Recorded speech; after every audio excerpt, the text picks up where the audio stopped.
मधुभाऊंनी अर्जुनला सत्य सांगितलेलं असतं. सायलीचे आईबाबा जिवंत आहेत हे ऐकून अर्जुन पूर्णपणे हादरून जातो. त्याच क्षणी गणपती बाप्पासमोर उभी असलेली सायली कळकळीनं प्रार्थना करत असते, बाप्पा, मधुभाऊंना लवकरात लवकर बरं कर. त्यांना काहीही होऊ देऊ नकोस. इकडे मधुभाऊंना हळूहळू शुद्ध येत असते. त्यांच्या ओठातून अस्पष्टपणे शब्द बाहेर पडतात, साऊ, साऊ. ती नर्स धावत बाहेर येते आणि सर्वांना आनंदाने सांगते, तुमचा पेशंट शुद्धीवर येत आहेत.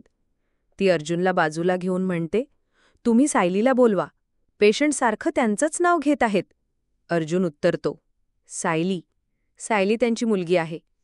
तो लगेच प्रतापला म्हणतो, डॅड, सायली हॉस्पिटलमधल्या मंदिरात आहे. तुम्ही तिला बोलवता का? तोपर्यंत मी जातो आतमध्ये. प्रताप सायलीला बोलवायला जातो.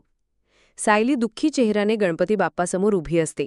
अचानक प्रताप तिच्याजवळ येतो आणि म्हणतो, अगं सायली, मधुभाऊंना सुद्धा आली आहे. चल लवकर तिकडे. हे ऐकून सायलीला खूप आनंद होतो. तिच्या चेहऱ्यावर एक मोठं हसू उमटतं.